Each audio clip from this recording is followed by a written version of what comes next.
Welcome to New Atlas Live. I'm Brian Berletic. Joining me is Rasheed from Red Pill Diaries. I will put all of his information in the video description below after the live stream is over. Angelo is taking a break. He is my regular co-host. He is taking a break. And so we'll just talk about these issues, Rasheed and myself, and we'll also take questions. If you have a question, just use a capital Q or write question in all caps, and then your question makes it easy for me to see it and star it while we're talking and laying everything out. And then toward the end of the program, we will get to all of the questions. I think I already saw some. Rasheed, how are you doing? I'm blessed. I'm breathing, so I'm blessed, man. How about yourself? Yes, likewise.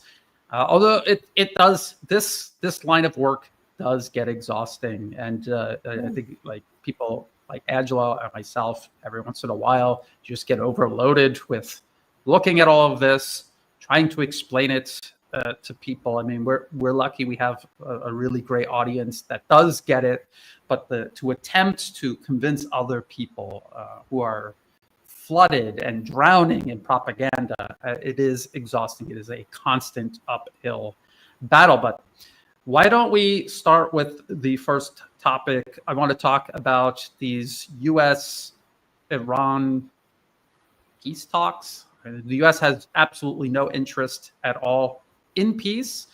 This is all about, as we have pointed out many times, this is laid out in policy papers like the Brookings Institution's 2009, which Pat the Persia report, to create a deal, propose it to Iran, make it look like to the world that the U.S. wants diplomacy and that Iran is the one being unreasonable. They want nuclear weapons, and for all of the wrong reasons. And once the U.S. is able to convince the world of that, then they can justify a war with Iran, either using their Israeli proxies or wading into it themselves directly. That is literally what it says in the Brookings paper from 2009, and that is what they have been trying to implement ever since. And we remember the first Iran nuclear deal. This was actually mentioned in the policy paper. It was proposed during the Obama administration. It was always meant to be sabotaged. The Trump administration was the administration that took that role and ran with it, abandoning it unilaterally, no evidence at all. And now here is President Trump, because he just so happens to be the guy in office. Now he's saying, hey, let's do a deal again with Iran. Makes no sense for Iran to agree to anything with the U.S.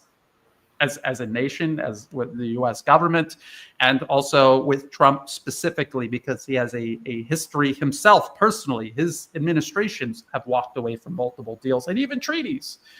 Let's take a look at this first article right here. Iran rejects demand from U.S. to rely on imported uranium. The U.S. is also trying to convince Iran to abandon its long-range ballistic missile program. This is a conventional weapons deterrent that they have already used to deter U.S. and Israeli strikes.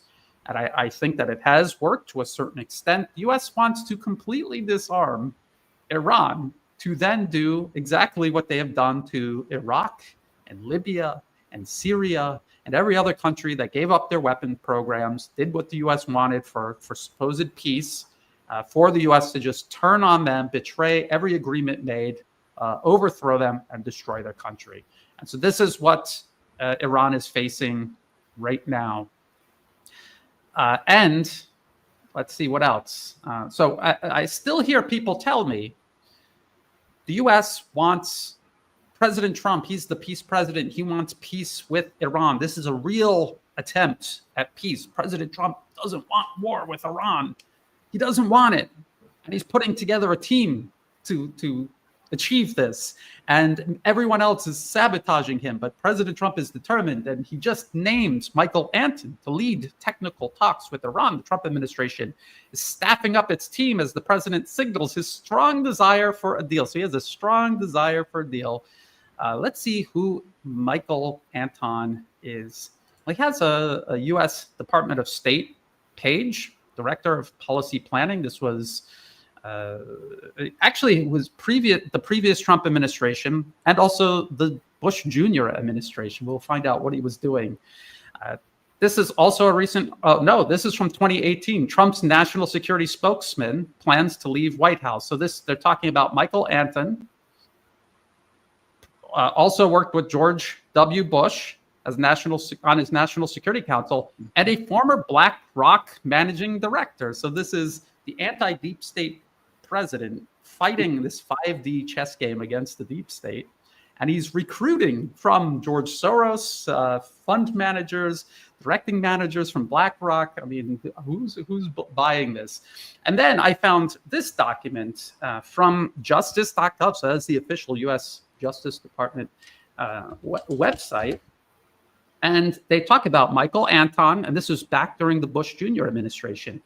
And here he is lying about weapons of mass destruction in Iraq. He was part of this effort to lie to the American people and the world about Iraq having weapons of mass destruction to justify this otherwise indefensible war of aggression against Iraq. The sanctions preceding the war killed 500,000 children, as we remember Madeleine Albright admitting, and the war and occupation spanning 20 years and continues to this day has killed over 1 million more people, probably many more than that. And it served as a base in the region to create instability everywhere else. We're talking about the lives of tens of millions, if not hundreds of millions of people dead, maimed, otherwise disrupted by the US, its war of aggression, its hegemony over the region. That is who this person, the Trump administration, has named to participate in these talks with Iran. That's what he is guilty of. That is what the blood that is on his hands. Rasheed, what do you make of this? Is this just President Trump slipping up, or is this deliberate? Or they just hope that nobody looks into the background of these people? They just trust that, oh, he's a great guy. He's going to get these talks right on track. Right on track to what? They don't respect the people. They think that everybody is lazy, and that your memory is short. And sometimes they even put the stuff right in front of the people's face because they don't think that the people have enough desire for the truth to look for it. And when we're talking about Iran, there's something very specific on why they have to go to war with Iran. For any war or possible war for China to be manageable or moderately successful by the United States, Iran has to be taken out. And the reason is, and I'm going to repeat this, and I know ad nauseum, Iran is the underbelly of both Russia and China. And it sits in the center of what the U.S. had been planning for Pipelanistan for the longest. They want to control all of the resources. They want to control the waterways. They want to control the air ways. They want to control the land routes. And this, Iran stands strategically right in the center, because if they can take out Iran, they can then destroy the Belt and Road Initiative, or at least hinder it, which will buy the U.S. dollar another day, which will keep the empire humming along. And all of this stuff about a deal, Trump is trying to get a deal, all of this is a head fake. And what I mean by that is, you notice in the last week or so, 2 weeks, they were dropping little hints in the news that Trump waved off an attack by Israel. Trump did this, and the people bought this. Even a lot of the so-called alternative media bought that. And it wasn't that Trump waved off. If anything, if he may have postponed it because the weapons and everything were not in play. All of the things were not in line. Remember that Israel continues to get large shipments of weapons on a daily basis by the United States. The United States continues to commingle and co-train with the Israeli military, and they've been going over war games to strike Iran. And so when the media and when the pundits say, well, Trump is out for peace, well, why didn't he pull out of the JCPOA? No one can answer that. Well, for a better deal, well, we have the videos where Kerry and all of the negotiators says there is no better deal. And to pull out of the JCPOA, right, hoping for a better deal is not rational. So the man who pulls out of the JCPOA and then threatens Iran with war if Iran does not capitulate to a new deal, not a negotiation, but a capitulation. It's not gelling together. And Trump, the media, and everyone else thinks that the people are too lazy to put 1 and 1 together to make 2. They believe that the people will put 1 and 1 together and it'll make 7, but it never will. So we're on the verge, we're on the cusp of a war with Iran, regardless of what anyone says, because America has her eyes on China. And just like with Russia, she did not immediately attack Russia. She tried to weaken Russia by taking out some of Russia's allies first: Armenia, Georgia, Ukraine. This is the way that the United States acts. She took out Libya. Remember, Libya was an ally of Russia. All of these nations, Iraq was buying weapons from Russia. All of these nations are strategically sliced off so that they can weaken the power that they're after, and then they can make war on and that's what we're looking at. Yes, and you're talking about the U.S. claiming to wave off Israel. Again, people need to read the Which Path to Persia policy paper all the way back in 2009. They lay this all out clearly. They are going to use Israel to carry out strikes the U.S. itself can't afford to do themselves. They can't afford it politically or militarily. They don't want to absorb the repercussions of a war of aggression. They want Israel to kick it off for them. And they may possibly want Israel to use nuclear weapons in ways the U.S. would never be able to justify and get away with. And then Israel, having done that, would be a pariah. And the U.S. could say, look, we tried to wave them off, and they just did it on their own. That's in the Brookings paper, using Israel in this way to advance U.S. foreign policy in the Middle East. Rasheed, you're talking about the underbelly of Russia and China and ultimately multipolarism.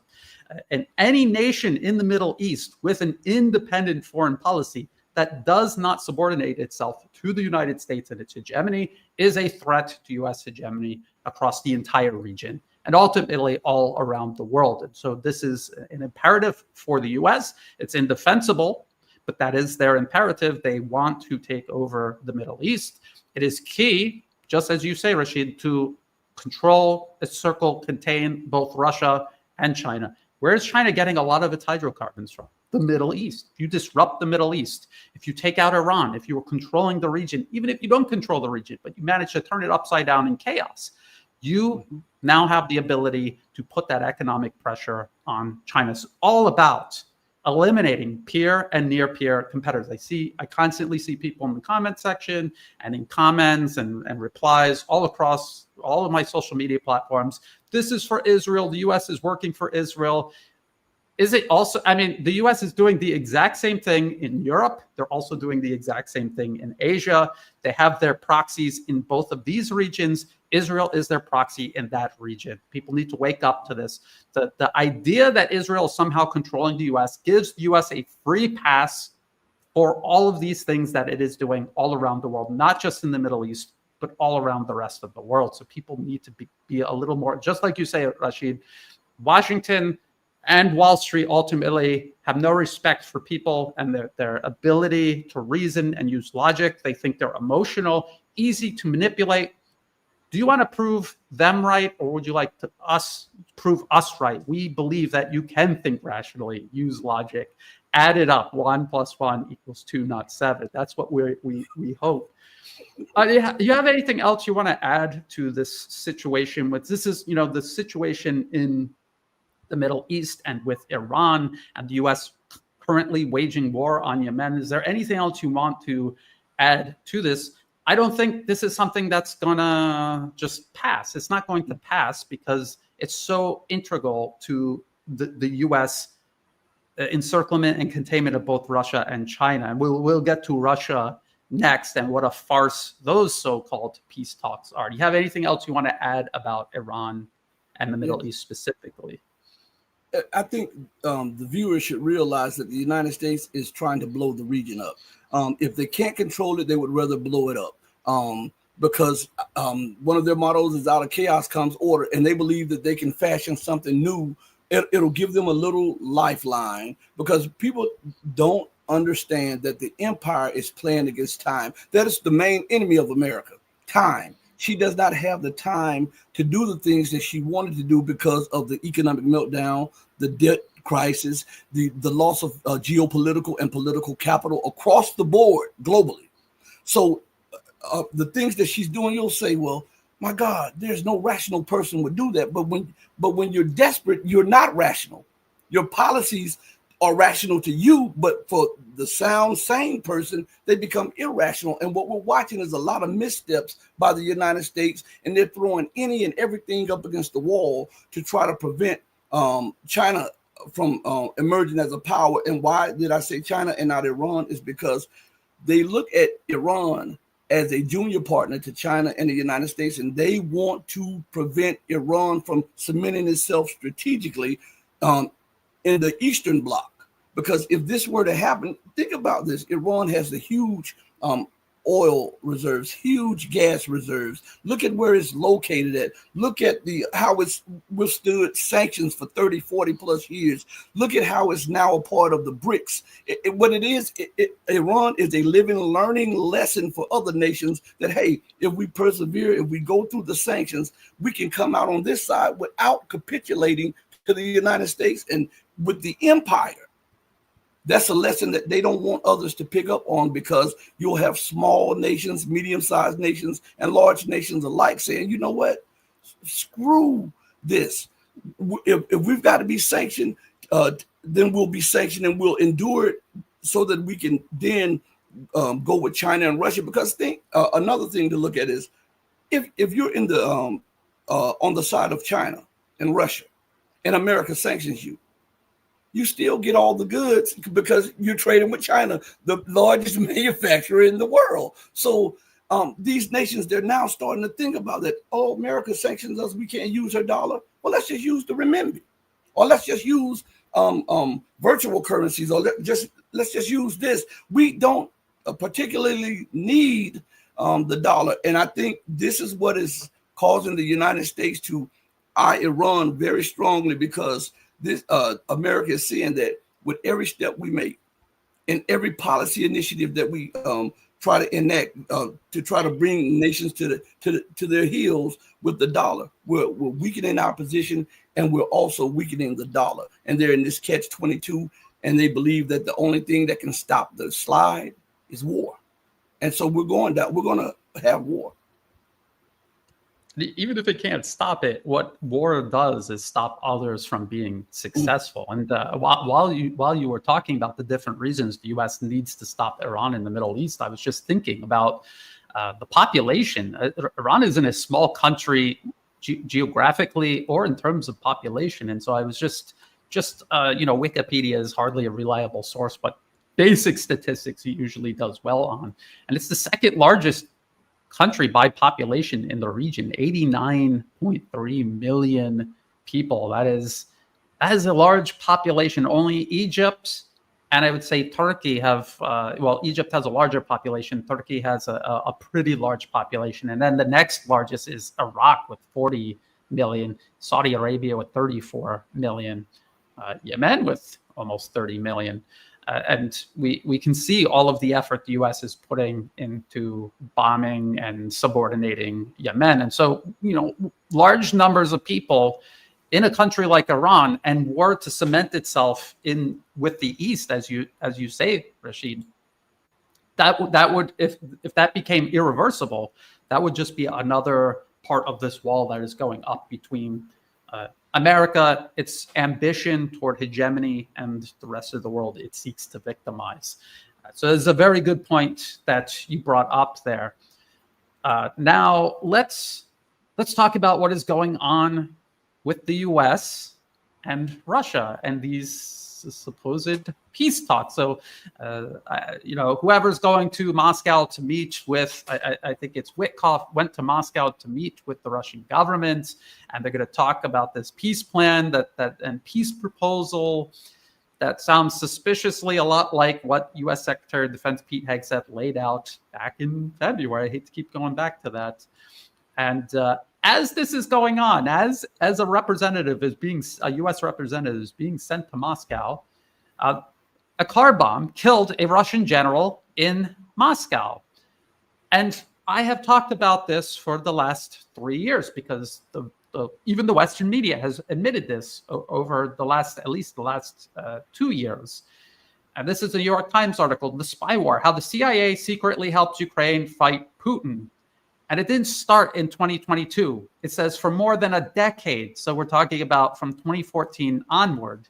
The United States has nurtured a secret intelligence partnership with Ukraine that is now critical for both countries encountering Russia. And basically what this article describes, and we've gone over this many, many times, is how the US didn't just politically capture Ukraine in Kiev, installing a client regime, hand-picked client regime into power, which includes people like Zelensky and his inner circle.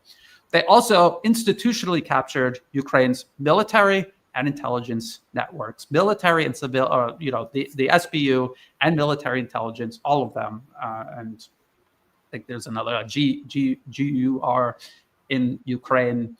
It's a very similar model to Russia, even though Ukraine pretends they have nothing to do with Russia, but a lot of it mirrors Russia's system.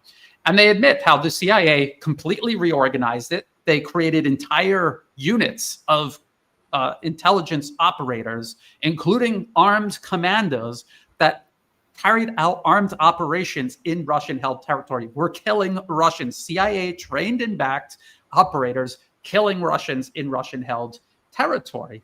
And one of their star pupils was, this is a long article.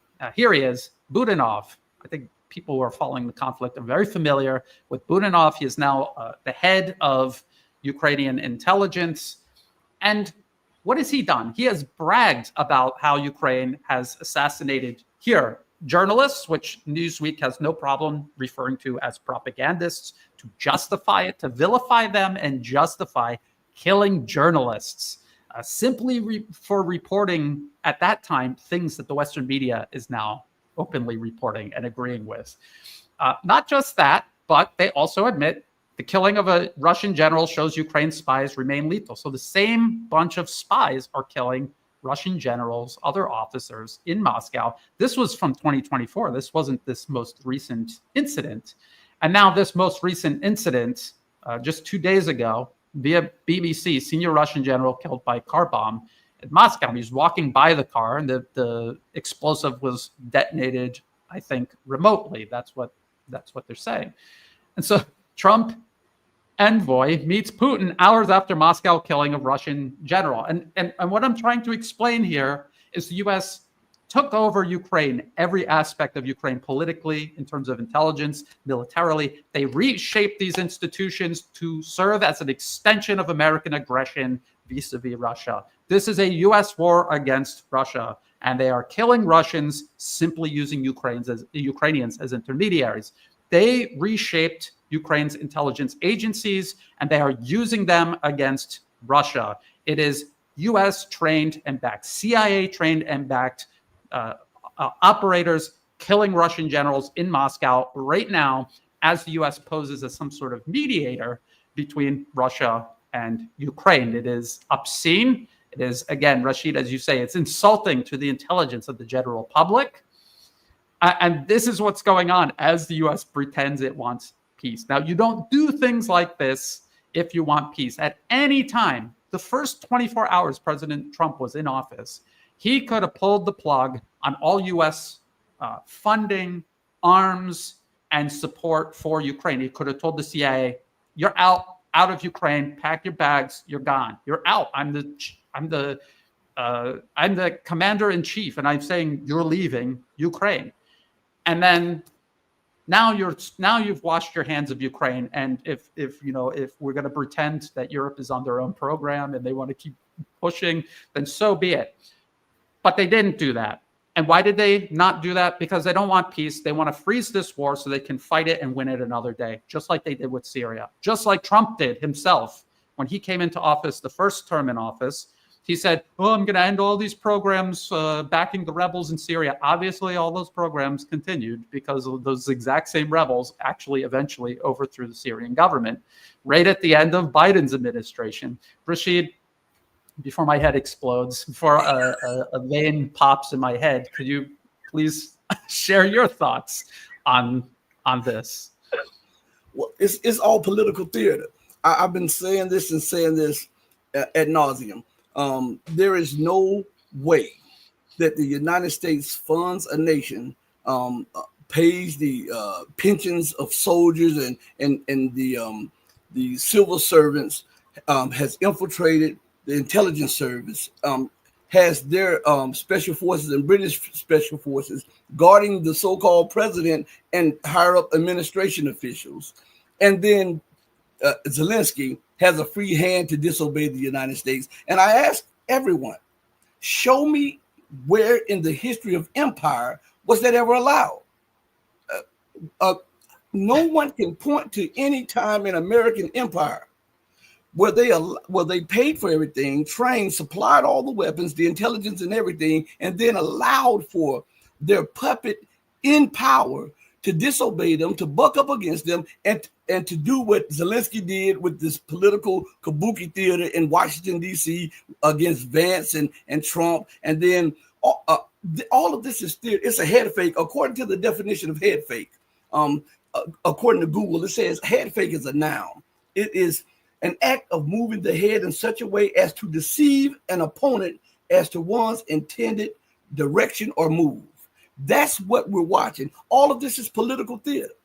When you hear people say, well, Zelensky is such and such, and he's stubborn and he won't obey. And then I throw back at them and I'll say, well, all America has to do is cut the funding, cut the weapons, or just go in there like they did other leaders that they were tired of and just depose them. If they were so outraged with this, why aren't they deposing him like they did other leaders? They went into Venezuela and deposed Hugo Chavez, and he was the elected official. He wasn't a puppet. They went into Haiti and removed Aristide from power. They went into Iraq. They went into Libya. And you're telling me a leader that is surrounded by British and U.S. special forces that gets real live intel can disobey the empire and just ignore them? All of this is theater because, first of all, Zelensky needs that kind of backing at home to say, well, I stood up to America. And that way that keeps his legitimacy. And at the same time, it gives America plausible deniability to say, hey, we did everything. If things don't work out, we did everything we can. We're done with it. The empire is positioning itself that if things go south, further south, then they can wash their hands and say, well, we have no egg on our face. We tried to sue for peace, but no one asked, well, how did the war come about? And how is the war being maintained? If you tried to sue for peace, then why are you transferring weapons, intelligence, and money, and still training and backing the belligerent party in the discussion? Why isn't anyone saying that? Exactly. It is literally the U.S. waging war on Russia. There's another New York Times article, a more recent one, that admitted that there are U.S. generals at the top of Ukraine's chain of command, deciding absolutely everything that is taking place inside Ukraine on the battlefield, and also in regards to targets inside Russia that, Ukraine, the U.S. is picking out and giving Ukraine the capabilities to go strike. And so suddenly we're supposed to believe that now President Trump wants out, but he can't. It's impossible for him to get out when every single aspect of this war has been enabled and pushed forward by the United States. And people are, and just like you say, it is a head fake because it's supposed to be just like they're doing with Iran. They want to appear that they are the ones pursuing diplomacy. And we just heard it. President Trump was just, I don't know if people were following this. Trump threatens Putin with sanctions after one-on-one Vatican chat with Zelensky. And he was talking about, maybe President Putin just doesn't want peace. Maybe he's just a bloodthirsty warmonger. This is the exact plan that the U.S. has set out for years and years to try to corner Iran, portray Iran as the aggressor, and justify maximum pressure against Iran. Now they're doing the exact same thing for Russia. I wanted peace with Russia, and they were just being impossible. They wouldn't agree to anything. They won't agree to simply disarm themselves, pack up, go home, and let us send European troops into Ukraine and freeze the conflict exactly like what we did in Syria before we eventually not just overthrew Syria, but further isolated Iran, and now we're on the verge of going to war with Iran itself. Russia is not stupid. They can see what the U.S. is doing. They're seeing that the U.S. is doing the exact same thing to them. And so, of course, they're not going to agree to any of this. How many times has the U.S. and its proxies, including Europe is politically captured by the U.S. How many times? Minsk 1, Minsk 2, the agreement in Istanbul, and even the ceasefires that the U.S. set up with the Russians. And then Ukraine is carrying out strikes on energy infrastructure inside Russia. Who's giving them the intelligence and the capability to do that? The CIA and these U.S. generals who are still at the top of the chain of command of the Ukrainian military. So it is a complete joke. And anyone who is informed can see straight through it. Unfortunately, far too many people, even people who are informed, their emotions are taking hold of them and is blinding to them. They want peace between the U.S. and Russia so badly, they're willing to ignore the reality that this is a U.S. war on Russia. And if they wanted to end it, they could, just like Trump said he would, he could have done it on the first day. Same goes for Israel. If the U.S. wants Israel to stop wiping out the Palestinians, carrying out genocide, provoking war with all of its neighbors, just like you say, Rasheed, just pull the weapons. It is physically impossible for them to carry out these military operations without a constant flow of weapons, money, political, military support from the United States. And so when this is not happening, it's because Washington doesn't want it to happen. They're, like you say, they overthrew the government in Syria, even with Russia and Iran defending the government in Damascus, but they can't overthrow Zelensky, who's, like you said, surrounded by US and British and European generals and intelligence officers. Get real. It's just hard to believe. Since we're talking about Russia, I thought this was odd. This is TASS. This is Russian news agency, and I only cite Russian state media. A lot of people accuse me of being a Russian or Chinese propagandist. I never cite Russian or Chinese media ever, unless it's an official statement coming from them. And in this case, that's why I'm citing it. North Korean fighters helped in Kursk region because of partnership treaty diplomats. So this is Russia admitting that, yes, actually, there were North Korean troops fighting in Kursk against the Ukrainian invasion. So Ukrainian troops moved into Russian territory, internationally recognized Russian territory, Kursk, across the border from Sumy in Ukraine, and Russian and North Korean forces fought back against them. They don't really get into too many details as to how many troops were involved and in what capacity, but they admit that they were there and that they were involved. And just from my own perspective as a kind of a military analyst, I would say I don't think that they would have been able to do that much, because it takes time. It could take years or more to carry out joint training between Russian and North Korean troops to integrate them into any sort of military operation. So to what degree were they helping out? I don't know. We'll just have to keep an eye out and see what details emerge after this admission, because we remember Russia wouldn't say no. They didn't say yes, but they didn't say no. Usually when they're doing that, they very rarely outright lie. But when they don't want to admit something that has happened, usually they just stay quiet about it. So a lot of people, I think I remember Alexander Makuris of the Duran, he was also kind of noticing how they weren't saying no. So there's a possibility that there might be some North Koreans involved in some capacity or another. So lesson learned for analysts who, I really didn't think there were North Koreans involved, at least not in any significant way. But lesson learned. Rasheed, you have anything you want to say about that? Also, this could also be publicity. Russia could be announcing this as to convey to the West that we are now in a strategic alliance with North Korea militarily. And this could be a way to drop that bomb on the people that are watching it, because a lot of people they've questioned how strong was that agreement between Russia and North Korea. And by opening up this can right here, it conveys to the West that we have a deeper, stronger military and strategic partnership than we let on to. So I believe this may be a shot across the bow to America and the West to let them know that you're not the only only team on the playing field. There are other teams that want to play with us now. You know. That's a good point. I was kind of thinking the same thing. It's a message to the collective West. We're not by ourselves. We have this treaty with North Korea, and we're exercising it. And it's a treaty that goes both ways. So if you create a problem with North Korea, and they're setting a precedent, maybe a treaty like this is possible between Russia and Iran, or between Russia and China. Although both China and Iran, they're very hesitant to get in any sort of an alliance like that.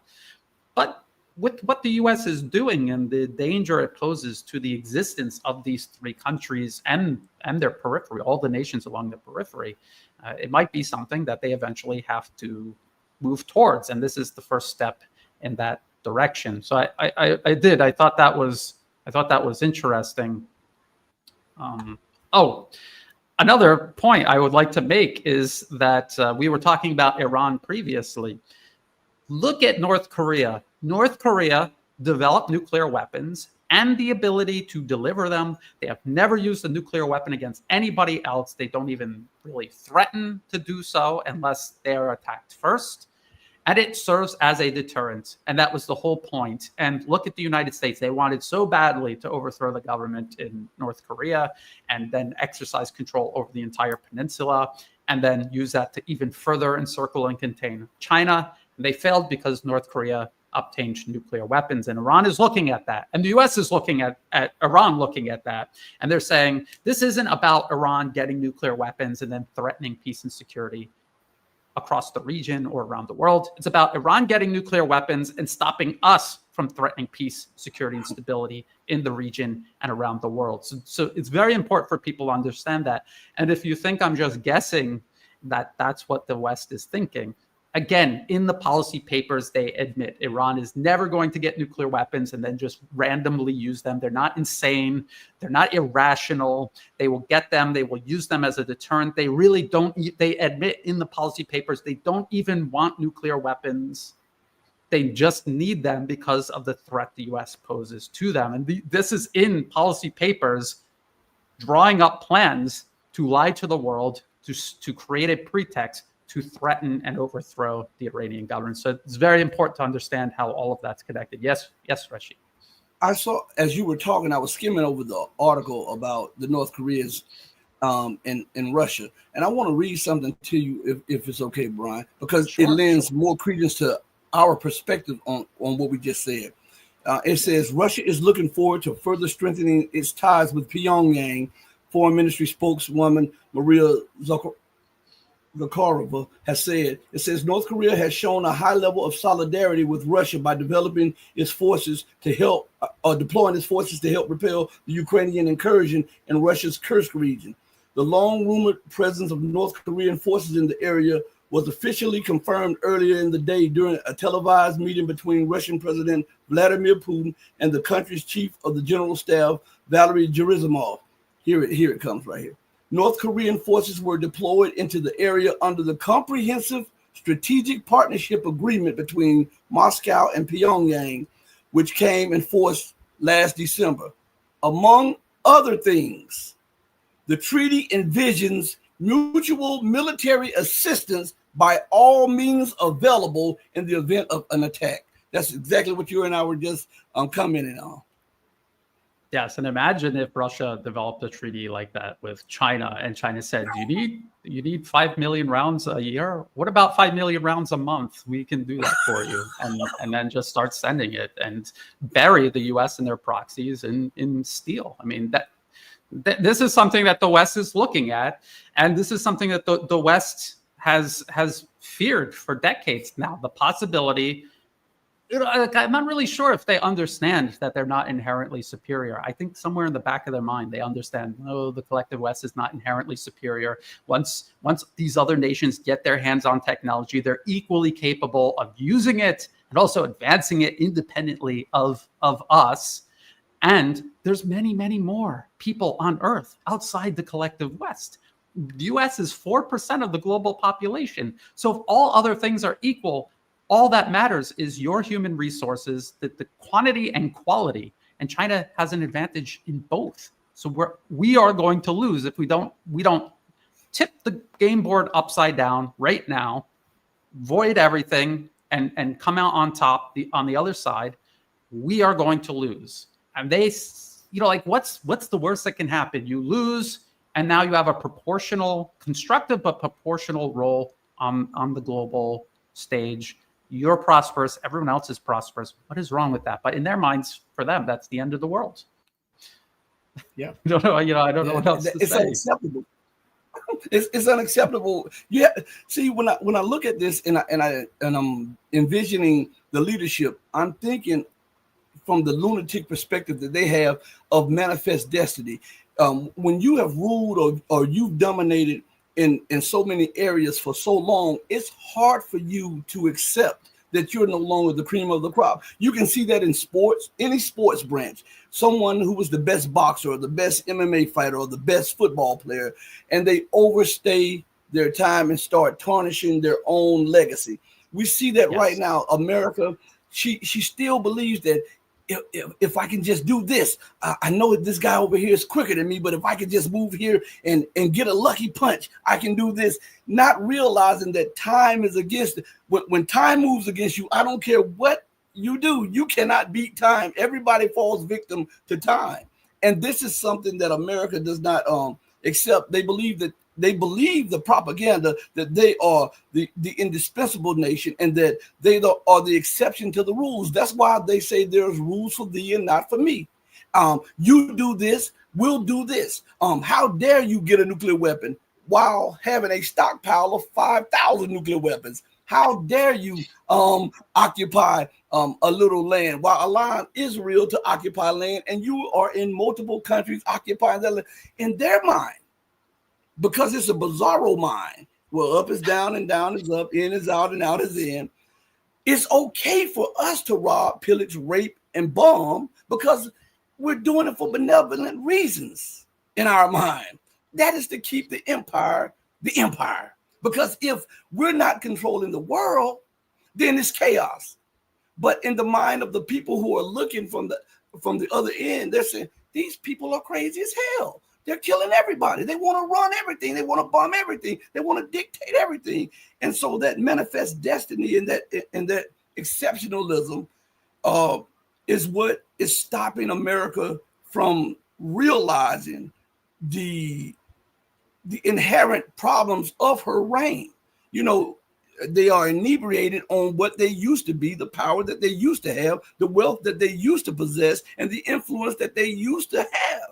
You know, and they are not willing to accept an equal or near equal power. That's why Vladimir Putin says that America doesn't accept equals or friends. You have to be a junior partner or a minion or a lackey or something. This is absolutely the case. Yes, absolutely. And I think individual people we know in our personal lives who are a little bit sociopathic or selfish or self-centered and arrogant, and they believe that they're maybe narcissistic. They believe that they're superior to everyone around them.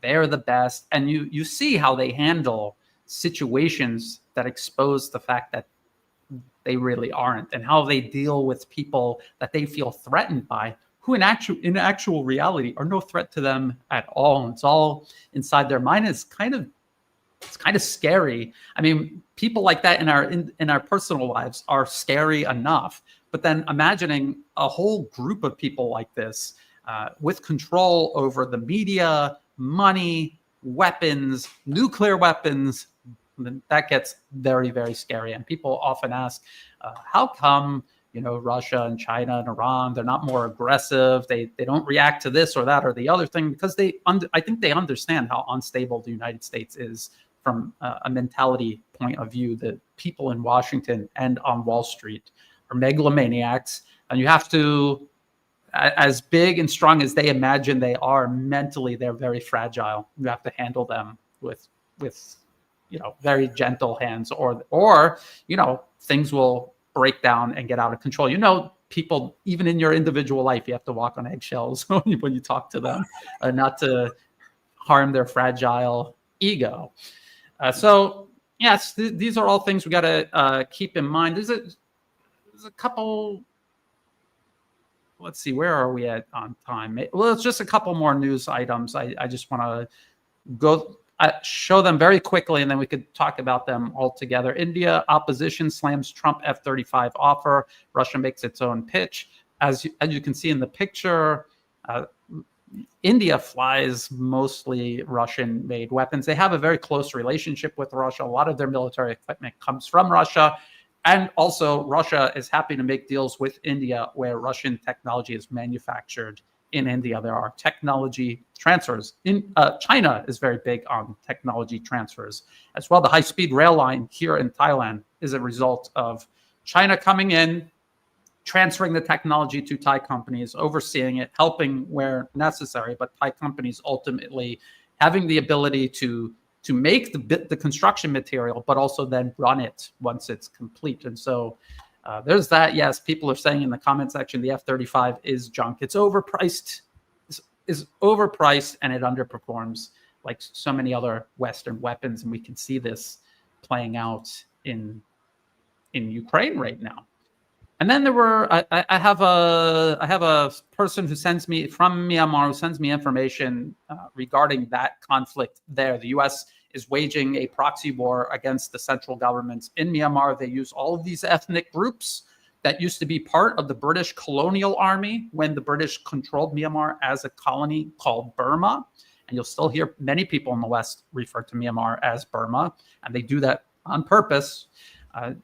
There have been agreements between the Chinese government is working with the central government in Myanmar and working with these militant groups and telling them to get out of this territory that they've taken over.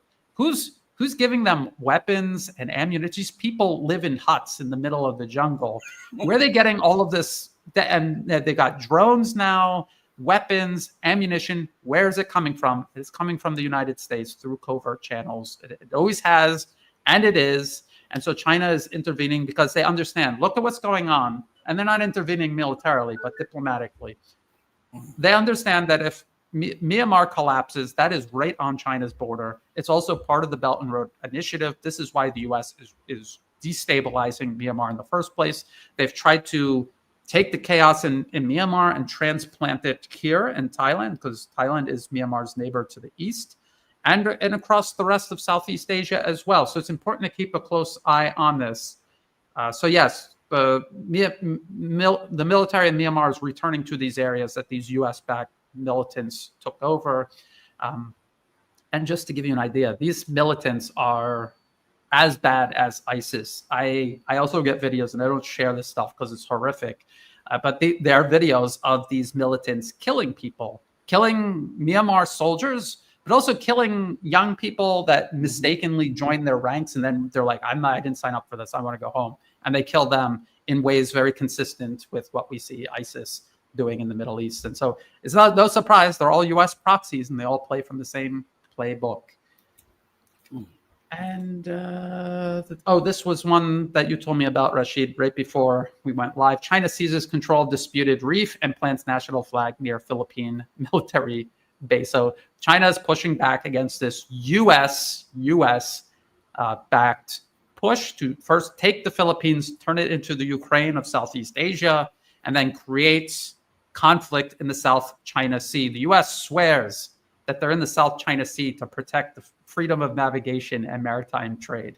But as I've always pointed out, this is CSIS. This is funded by the U.S. government and the arms industry.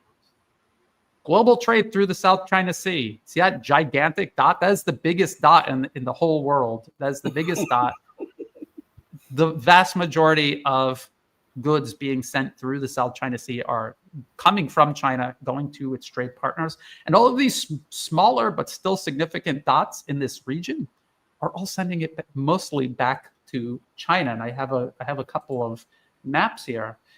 Danny Haifeng, I was on his show for a live stream, and he showed this map, very interesting. Back in 2000, the U.S. was the largest trade partner for all of these countries in blue. by 2024, everything in red. These nations count China as their largest trade partner. And look inside this circle here. I don't know if people can see it. And right inside there, that is the South China Sea. And so all of this trade that the U.S. swears they're there to protect, this is all China's trade. It's going to and from China. The U.S. is not in the South China Sea. They're not there in the Philippines, backing the Philippines to protect anything. They are there to disrupt it, to interrupt it, to blockade it, if the possibility presents itself, and to feed the Philippines into a proxy war with China, just like they've done to Ukraine vis-a-vis Russia. So that is that. Rasheed, you have anything you want to say about any of these stories, especially the last one, since you were the one that told me about that? Before that, I want to go. Luwak Paul says India is trying to play everyone, not good. Absolutely. That's a point that I've been making for the longest. India continues to straddle the fence with being a part of the global South, cemented there, or accepting the bribes and the all of the accolades and the promises that the United States and the West continues to try to put on India. They want India to be a counterweight to China, and India. And this is what blows my mind here, Brian. I'm sorry, but I got to say this for a minute. This is what blows my mind about India, which shows me that they're still trapped in that colonial mind.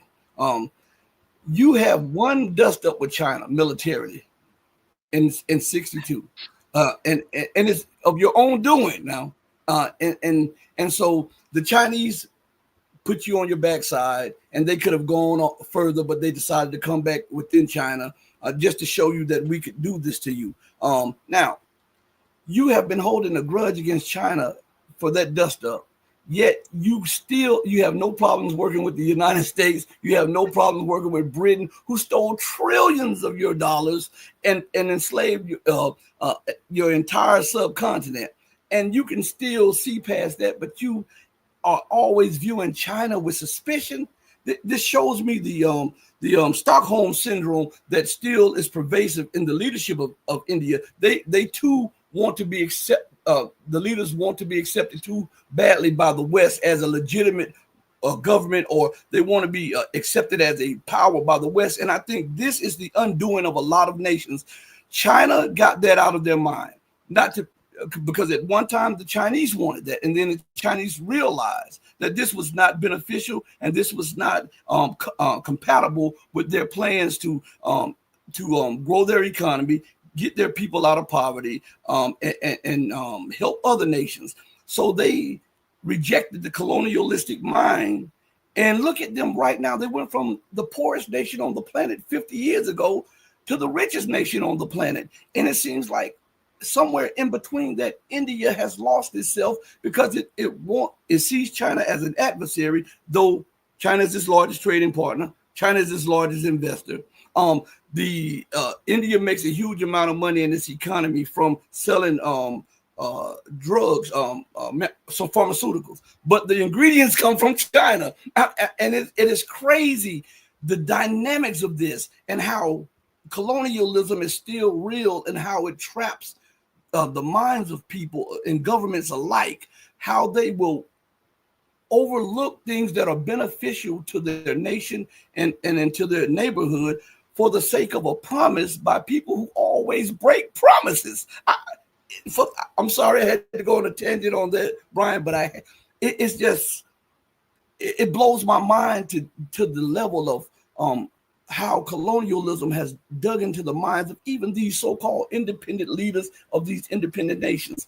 Do you have something to say on that, Brian? Yeah, yes, I go on a rant about this almost every single time I'm behind a microphone, because this is what I always warn people about. People say, well, the US and their tariffs, nobody's going to go along with this. And I say, that's not true, because I would have thought before 2014, Europe would never have gone along with this proxy war with Russia and Ukraine. But they did. Why is that? Because they've been politically captured. Political capture today is the equivalent of being colonized centuries ago and 4 centuries. And so what happens is you get these people who are put in place who have this very specific mindset, just as you described it. It's a subservient mindset. It's this hungry ego that's always starving, because these individuals themselves don't have the ability to do anything worthwhile to gain legitimate credit for themselves. And so they subordinate themselves to someone. They attach their ego to the United States, to the UK, to the collective West, and this is how they get through life. And when you have people like that in power in Europe or in India or in countries here in Southeast Asia, they're going to do that. They're going to put the interests of their own country, which they might not even be aware of, second to whatever the West tells them, because whatever the West tells them and their obedience to being told to do that, that is their pathway upward in their minds. That's how they see it. And a lot of these people couldn't care less if their whole country goes over the cliff, because they always know it's just a passport and a plane ride away. The West is always a plane ride away, and they could just leave everything that they've let crumble into dust behind. And how many times have we seen these opposition groups completely destroy a country, and then the opposition leaders disappear? And even if they stay, they're kings of the ashes, right? And so they're already small people to begin with, and so that makes them happy. And so it's a very dangerous and I think underestimated aspect of American hegemony, their ability to politically capture individual people, governments, even populations, because the propaganda does that to the population, just as you're describing these leaders. U.S. propaganda does that to an entire population. There's a huge threat to the emergence of multipolarism. I think multipolarism, we already see defense initiatives in the traditional sense, military hardware, interoperability between militaries. What about defending information, political, and education space? I think that is equally important. It's something that I think is still neglected and allows the U.S. to continue threatening multipolarism, where if you did plug these national security holes, the U.S. would be otherwise powerless. So it's a very good point, Rasheed. It's something that I think we should bring up every single time we talk about geopolitics. That said, and since we're almost on 1 hour, I have 15 questions. If you didn't ask your question yet, try again next time. We'll go through some of these questions. I'm going to read some of them before, just to make sure it's not something we went over already. Well, maybe. Do you think war with Iran will happen under Trump 2.0, or will it be handed to the next admin, just like Ukraine, which would in the future further push U.S. society into the far right extreme ideology? It's hard to say. As Rasheed always says, the U.S. is out of time. And so they're speeding through things that doesn't even make sense for Trump to have rejected the Iran nuclear deal and then proposed an Iran nuclear deal. Why is he doing that? Because they're out of time. They can't wait for the next 4 years to do this with Iran with some Democrat president. They have to break through the illusion and have Trump do it, even though it makes no sense at all for him to do it. There's no credibility to these peace talks, but they have him doing it anyway. Is a war possible? It's hard to tell. This cannot be predicted, because even if the U.S. plans to go to war with Iran, there are things Iran, China, and Russia can do to change the dynamics that make going to war impossible for the U.S. So we just have to keep a very close eye on it. Do not underestimate the danger of this. Rasheed, anything you want to jump in and say, feel free. Yeah, I talked with Larry Johnson. I talked with Larry Johnson, and I asked him about that very question there. This was about 2 weeks ago, and he said that if things continue to go as they're going, and it seems like they're continuing to go as they go, he sees war between the U.S. and Iran coming in months, in a few months. So we're not the only ones seeing this. Other people are watching the irrational behavior of the political elite. Everyone is watching the economic situation globally, because all of this goes back to economics also, because with the meltdown of the financial system that was put into place by the Western world, they become more desperate, and America's mind is if I cannot rule, I'm burning everything to the ground. And maybe from the ashes we'll start something new. And maybe I'll put myself in a position where that I can pierce through the ashes, and maybe I'll be the first one up to propose a system.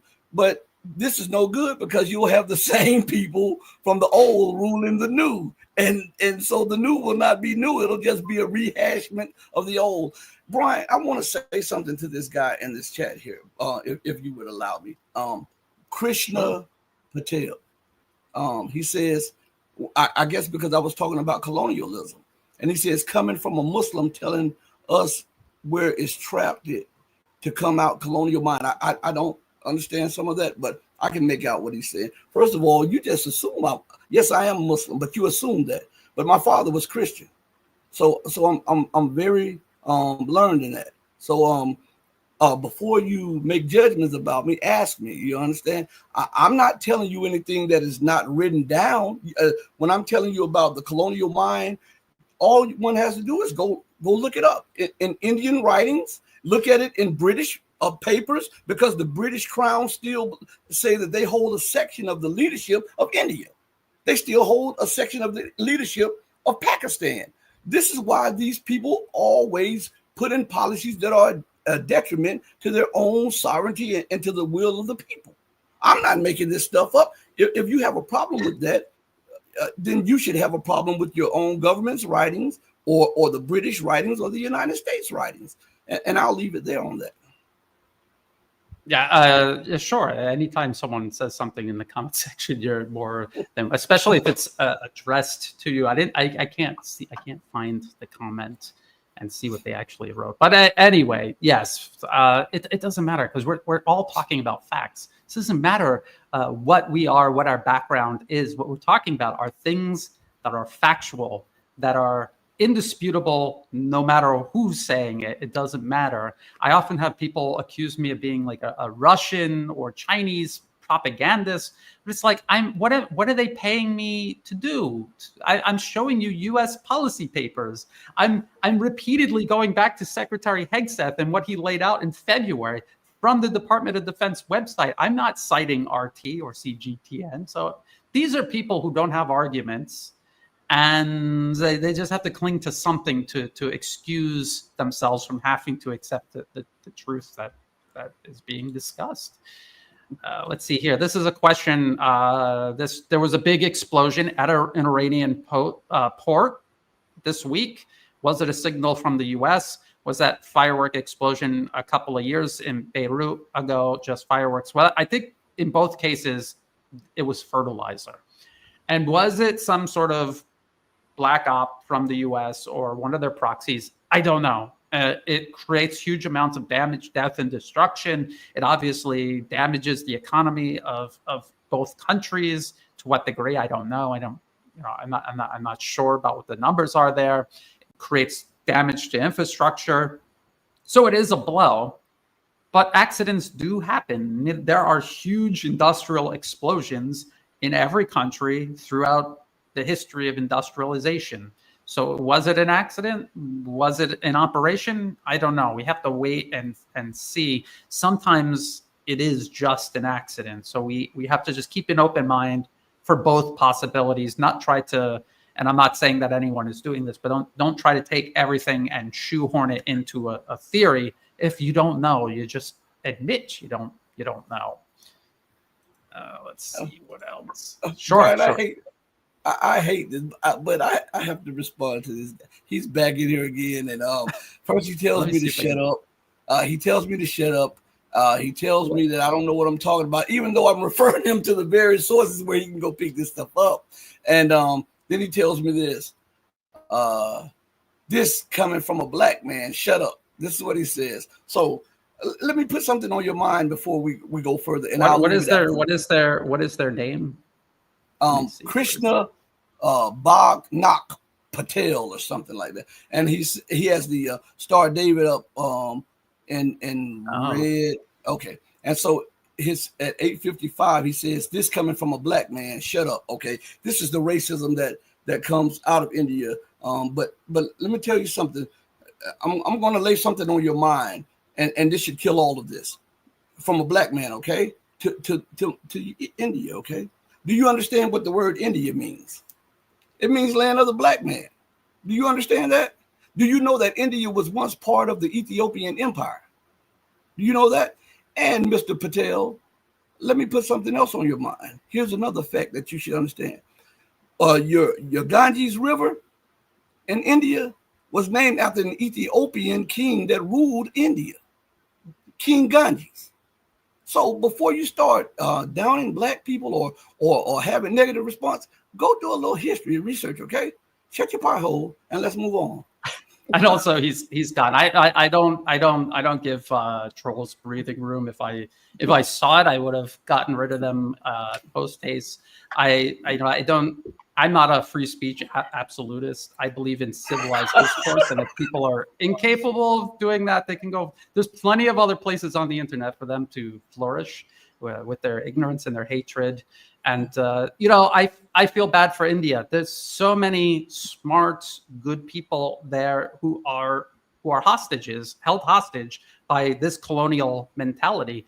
And the worst thing is, because I get this when I argue with U.S.-backed opposition supporters here in Thailand, have no clue that their movement is funded by the U.S. When you show them the NED website, naming the names of the groups that they all follow on X, they still will not accept it. So these are people you cannot reason with. They're brainwashed. I would say that they're victims, as toxic as they are, and as obnoxious and sometimes as violent as they are. They themselves are victims. They've been recruited into burning their own country to the ground and everything around them, and destroying themselves in the process. Think about all of these people who joined the U.S. proxy war in Ukraine or in Syria, the tens of thousands, if not hundreds of thousands of people who have just died horrible deaths signing up for U.S. proxy war, completely brainwashed, so thoroughly convinced that they were doing the right thing. So I don't know. I don't know what the best way is to deal with people like this. I do my best to try to put the facts out there. A lot of these are young people, at least here in Thailand. They're very young people. They don't know anything about anything. When I was young, I didn't know anything about anything. So that's not me dunking on young people. I used to be young at one time, and I didn't know anything, and I was ignorant, and I had to grow up. And so I just hope you put enough facts out there, plant the seed, and hopefully someday it'll grow. Let's continue. Let's not let these people derail us. Is Turkey waiting to make a move after an Iran-Israel conflict on either the Iranian Turkish regions or Jerusalem? Basically, on whatever side becomes the weakest. It's hard to tell. Turkey is part of NATO. It is still, I would say, subordinated to the collective West. It does a lot of things that maybe the collective West doesn't want it to do, but they get away with it because in other areas they're so obedient. The proxy war on Syria Turkey was instrumental in implementing that. So they get some leeway from the US. The UN, people don't understand. They're always talking about the greater Israel. Israel's captured the US. The US is their puppets. The US has promised Israel a greater Israel. They have promised Turkey a neo-Ottoman empire. They have promised the Saudis a great Arabian empire. And if you look at the maps of all of these fictional empires that they all want to create, they all overlap. So they would be murdering each other. And that's exactly what empire always does. That's how they use, abuse, divide, and mix up their proxies. They get them at each other's throats so that they're all weak. None of them will ever be strong. None of them will ever have an empire. And the US will always get the final say in everything that they do. So just keep all that in mind with Turkey. And of course, they will try to take advantage of whatever happens, no matter what. It's a good question, something to keep a close eye on. Let's see here. Yes, Rasheed is something. What's going on? Oh my, Jamie Dodger. I was looking at a comment they made in the chat. Can Ethiopia please take India back? I mean, if winning over some of these people takes colonization, maybe that's the best the biggest favor anyone could do. But I know, like, I just hope that give India time and space, and that's why China isn't going to go to war with India. They'll do almost anything to avoid it, because they know ultimately, in time, this will get out of this. There are countries that have successfully overcome that colonial mindset. I think Singapore to a good degree, Malaysia is struggling, but I would say getting kind of close. I don't know. It's hard to tell. There's a lot of countries that are working on it. I think India could do it. The problem is they're still way too entwined with the collective West. There's still too many people too deeply invested to really. But just imagine if India was working with China and they're like what, they're trying to reinvent the wheel and develop their own high-speed rail. Why? China has it right there. They will give it to you. They will transfer it to you. Just ask them, but they won't, because just like you say, Rasheed, they've got this thing in their mind against China. But if the U.S. or the British had high-speed rail, which they don't, but if they did, they would gladly take it and bring it in and use it. So it really is a problem. It's a prison in their own mind. I think it's speaking on that, the Chinese prior to Vance going to India, the Chinese wanted an alliance with India to take on America's with Vance, and they as soon as they met with Vance, they hit in China with anti-dumping sanctions and stuff. And I'm like, why would you? The moves didn't make sense to me. It has to be a part of that psychosis of colonialism. When a nation is saying, hey, listen, stand with me, I'm going to transfer this to you, I'm going to invest in your economy, no strings attached, boom, boom, boom. I'm not a colonial power. Maybe the more we integrate economically and it becomes more beneficial, the less we have to worry about a war between us, and we can get to the negotiating table and settle these out, these issues on our border. But instead, India brings Vance over, and then they agree to certain things, and then instead of aiding your BRICS and Shanghai Cooperation Organization partner, you go and you put anti-dumping sanctions on China, and then you greet America and say, hey, maybe we want your weapons, even as you see the weapons in Ukraine breaking down and not being effective or efficient.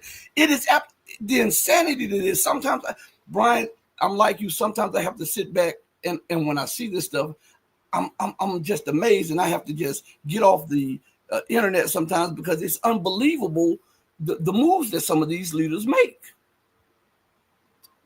Absolutely. Here in Thailand was never colonized, but that doesn't mean that people, even in present day, their minds aren't being actively colonized by the West.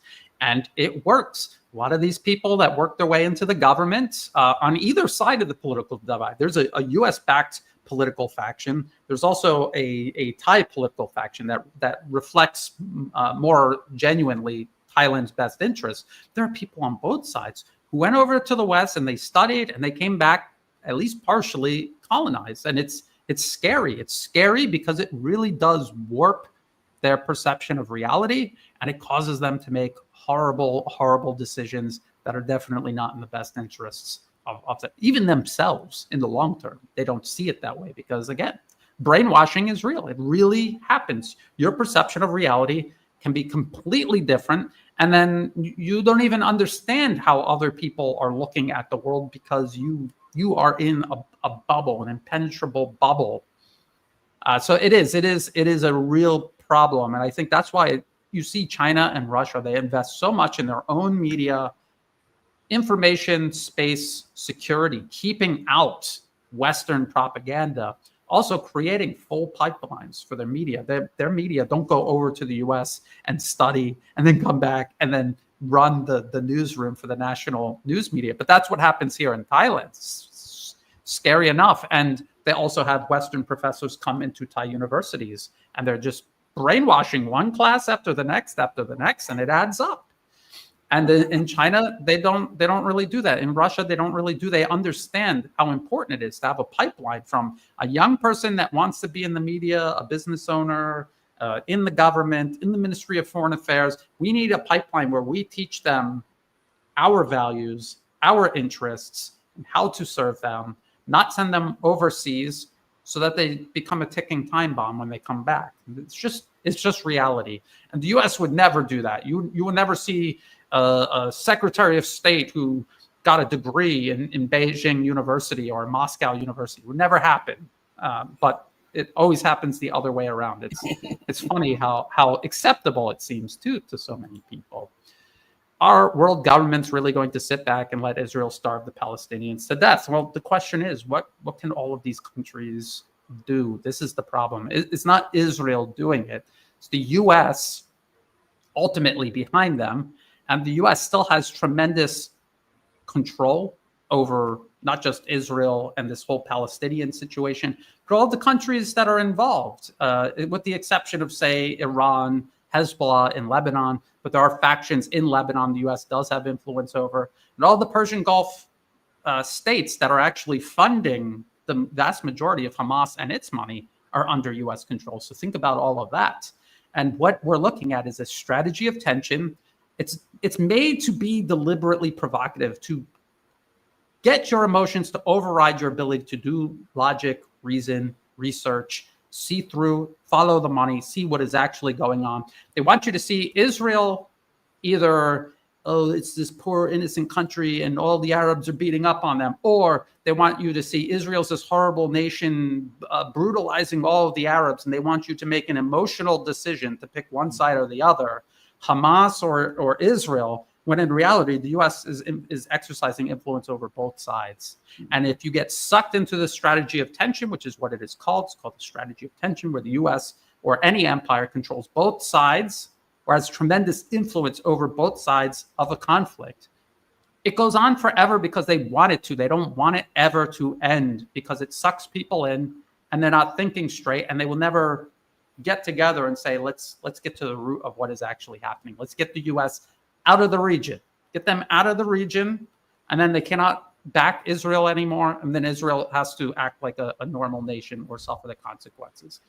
So this is the problem. This is why it won't get solved, because so many people passionately, and I'm not questioning their passion, they're passionately involved in it, but they are passionately involved in it emotionally, and they have not looked at it rationally or strategically. And so that it is a strategy of tension, and it will never end until people see through it, unfortunately. What could Russia or China do to stop it? Let's just ask that question. Iran, who is obviously invested in the cause of the Palestinians, they have desperately tried to exercise influence over Hamas, and they have overall they have failed. So what could they do? I don't know. So it's a hard question to answer. But when it comes to things like that, America never likes to go to the root cause. That's what's keeping the fire going with Ukraine. Russia continues to say, let's address the causes of what got us here. And America keeps beating around the bush and never addressing the causes. Exactly. And what is the root cause of this conflict between Israel and Palestine? First of all, the U.S. is backing the worst actors on both sides, but also it's because Israel's illegally occupying territory that doesn't belong to them. According to the UN, it's not the Palestinians or the Iranians saying this. It's international law that says they are in violation and they are occupying other people's territory. So if you start with that right there, that is the root cause. The U.S. involvement in the region, its use of Israel as a proxy, that is the root cause, and everything stems from that, including Israel's illegal occupation of all of this territory, not just Palestinian territory, but now Syrian territory, Lebanese territory. They're working their way into everything.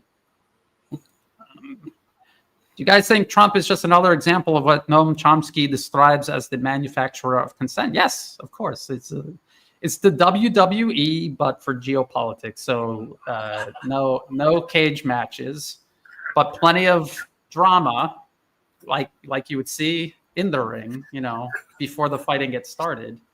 We've actually used that as an analogy many times on the show. I love it. Right. And actually, Trump was literally a performer in the WWE. Yeah. I don't know if people know. Look it up on YouTube. You'll see. It'll change your perception of Donald Trump. I'll tell you that. Oh, man. All right. Let's see. There's this question. I don't know anything about that. I don't know who Stephen Miller is. I don't know what he was talking to President Trump about. 9-0 Supreme Court. I don't really pay attention to these internal political matters of the U.S. Is like we keep saying, it is all theater. And let's just take the WWE. It would be like the WWE, World's Wrestling and Entertainment. Is that what it stands for? I don't know. WWE is a real company. It's an entertainment company. It's a corporation. They make money.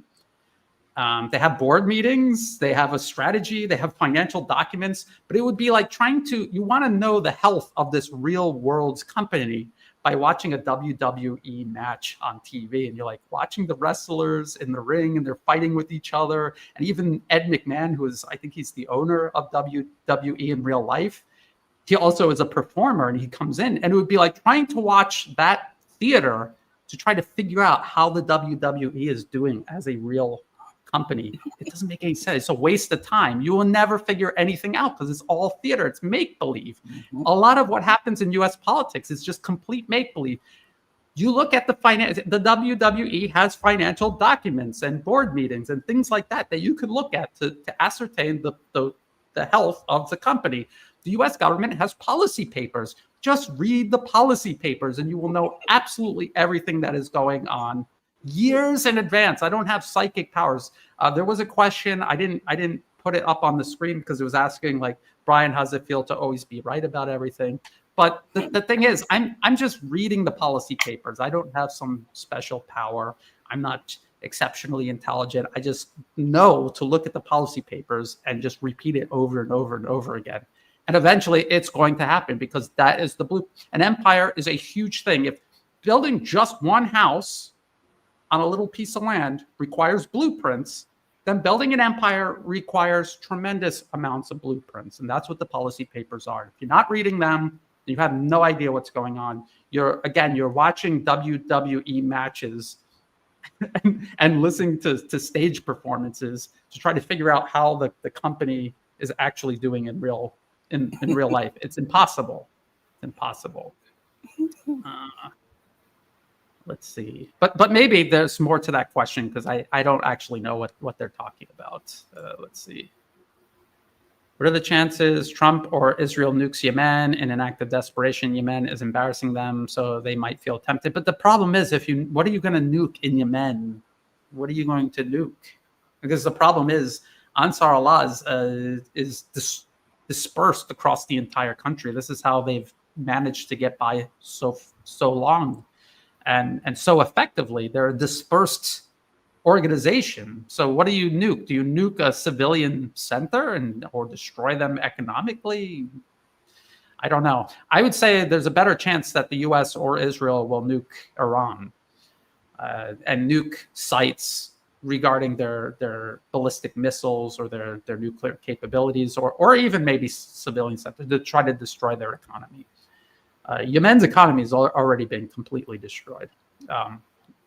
Rasheed, you have any insight on that question? Or the nuking part, I don't know, due to the fact that if the U.S. or Israel nukes Iran or nukes Yemen, we have to think about the after effects of it. This just is not to nuke that country because you have a blowback of nuclear material, and with the winds heading eastward, then this could be considered a nuclear strike on China or a nuclear strike on Russia because of the after effect of that. So if they're planning on doing it, they have to do it with mini nukes or what they call strategic suitcase nukes or something like that, because if they use anything bigger and the blowback is the contamination level reaches China, North Korea, or Russia, they can take that as a direct nuclear strike on them and then respond. So when we're looking at that, we have to bear in mind that as a consideration,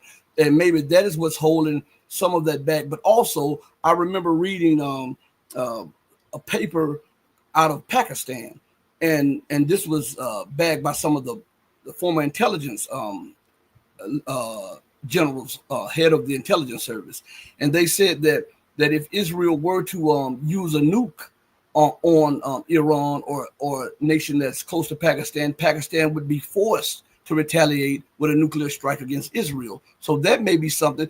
We know that Pakistan is compromised, but at the same time, you can only ignore the will of the people for so long before they force your hand at it. And so these are risks that I wouldn't say that the empire wouldn't take, but I'm saying that they may be a last option for them to nuke Iran. Because remember, Iran could constitute a nuclear weapon within weeks if they so chose to.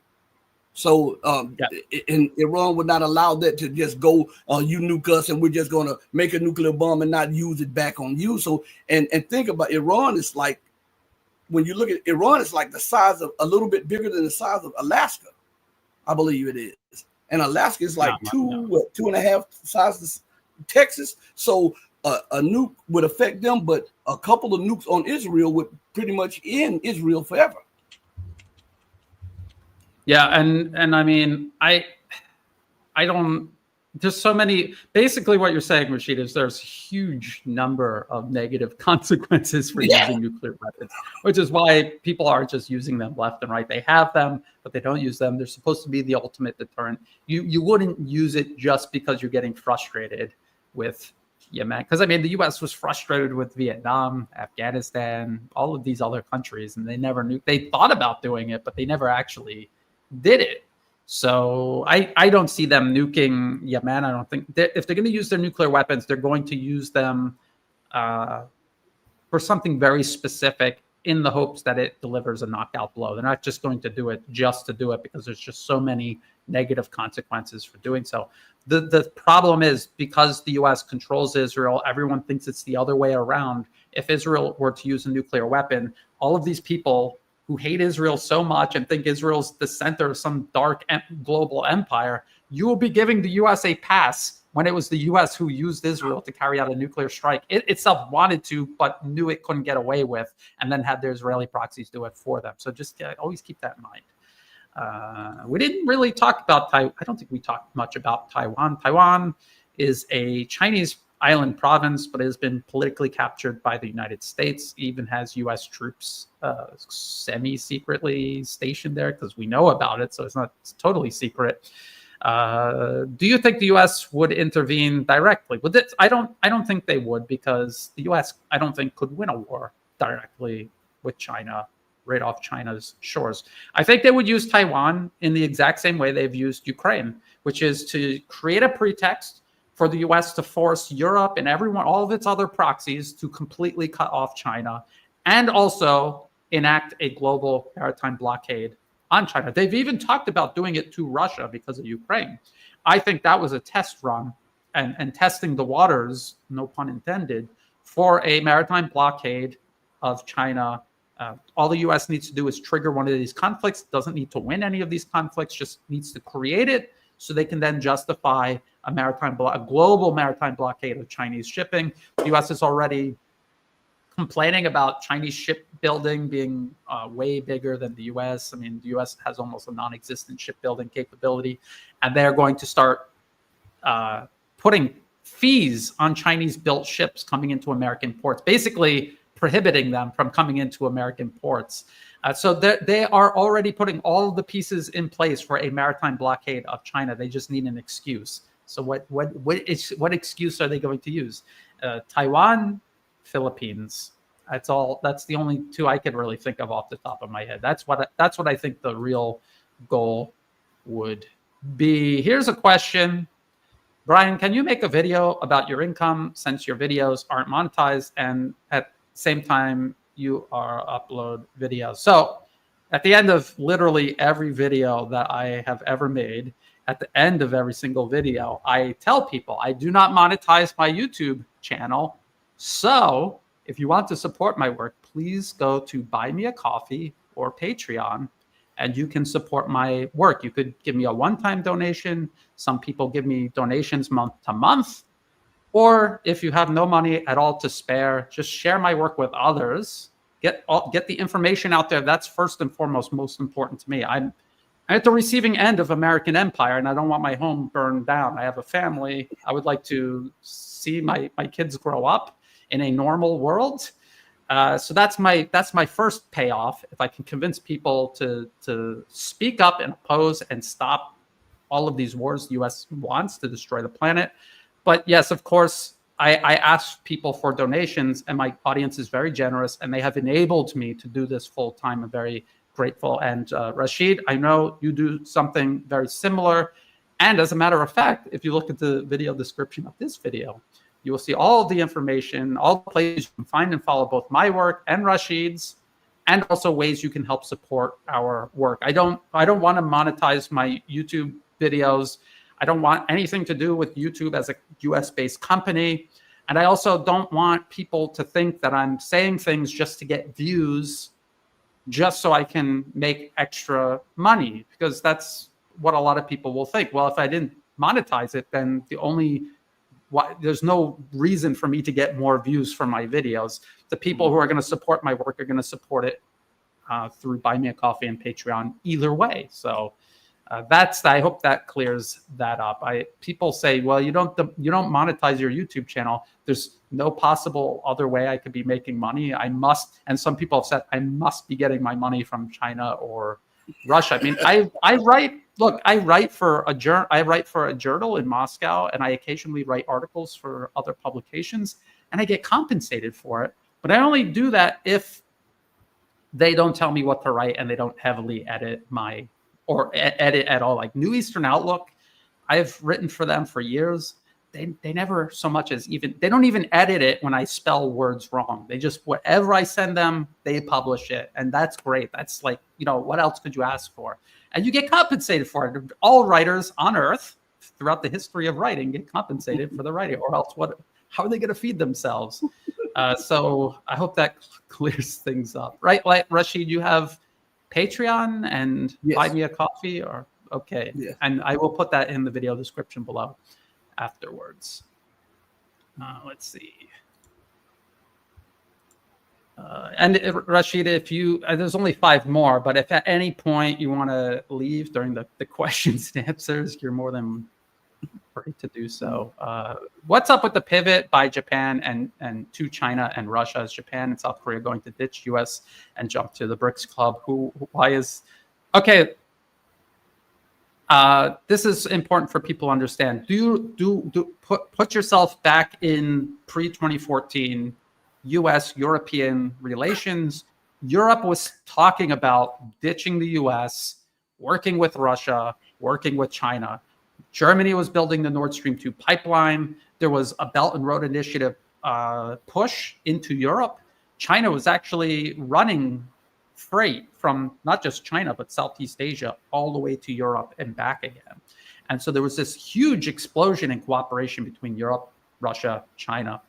And then the US destroyed it all, because the US, there were business interests in Europe that were benefiting from that cooperation. But ultimately, the EU is a bureaucratic layer, like a fire blanket that they just threw over all of Europe to smother sovereignty and independent foreign policy, economic policy, and just suffocated all of that cooperation, cut everything off, literally blew up the Nord Stream pipelines, and cut them off from Russia and China.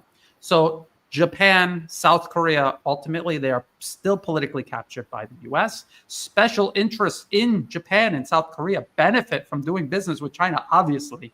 And there are no alternatives the US can offer them to change that. But because they politically capture the government, ultimately, the US still gets the final say. So they might be saying things like this, but don't bet too much on it, because at the end of the day, the US still gets a veto. Until that changes, until the US no longer has that political control over Japan and South Korea, then this will always be a problem. And so it's counterintuitive, but yes, the US will force these countries to completely work against their best interests. Case in point, an extreme case in point, Ukraine, and also the Philippines, which we talked about today. Rasheed, you have any thoughts on that you want to add?